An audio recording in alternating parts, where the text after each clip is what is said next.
আপনার ফোনে যে জিমেল অ্যাকাউন্টটা ইউজ করেন সেটা অন্য কেউ ইউজ করছে না তো? অন্য কেউ যদি ইউজ করে আপনার জিমেল অ্যাকাউন্ট, তাহলে আপনি অনেক বড় বিপদে পড়বেন। এই জিমেল অ্যাকাউন্ট আমাদের যত রকম সোশ্যাল মিডিয়া আছে, যেমন ইউটিউব, ফেসবুক, ইনস্টাগ্রাম, সবার সাথে কানেক্টেড। ইনফ্যাক্ট আমরা যখন ফর্ম ফিল আপ করি তখন আমাদের ফোন নাম্বার বা জিমেল দিতে হয়। এই জিমেলে আমাদের মেসেজ আসে। তা আপনার জিমেল যদি অন্য কেউ ইউজ করে, আপনি অনেক বড় বিপদে পড়বেন। হ্যাঁ, সেটা আপনি কি করে বুঝবেন?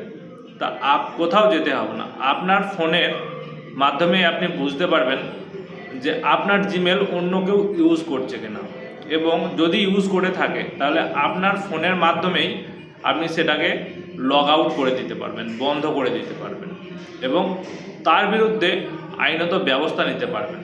তা চলুন দেখে নিই যে কীভাবে আপনার জিমেল অন্য কেউ ইউজ করছে কিনা, আর যদি ইউজ করে থাকে কিভাবে সেটা বন্ধ করবেন। ভিডিওটা দেখার পর যদি ভালো লাগে লাইক, শেয়ার, কমেন্ট করবেন, এবং আমার ফেসবুক পেজটা ফলো করে দেবেন, ইউটিউব চ্যানেলটা সাবস্ক্রাইব করে দেবেন। তাহলে এই রকম যখন প্রয়োজনীয় ভিডিও আমি আপলোড করব, তোমরা তোমাদের স্ক্রিনে পেয়ে যাবে। চলুন দেখে নিয়ে যাও। তোমাদের ফোনটা ওপেন করে যে জিমেলে যাবে, জিমেলে যাওয়ার পর ফোনের ডান দিকের কোনায় উপরে যে তোমাদের ছবি থাকবে বা নামের অক্ষর থাকবে, সেখানে ক্লিক করবে। এখানে আসার পর যে ম্যানেজ ইওর গুগল অ্যাকাউন্ট, এখানটায় যাবে।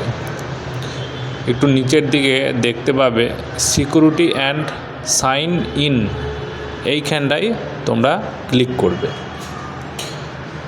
ক্লিক করার পর একদম নিচে যে 2 স্টেপ ভেরিফিকেশন, এই জায়গায় তোমরা ক্লিক করবে।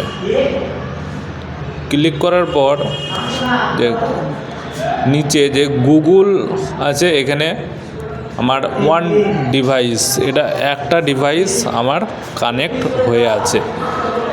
যদি 2-3টে থাকে এখানে দেখাবে।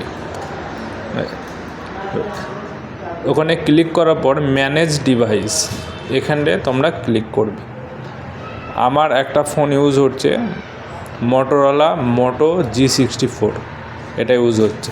এবার ম্যানেজ ডিভাইসে যাবে। যদি অন্য কেউ ফোনে ইউজ করে এখানে দেখাবে।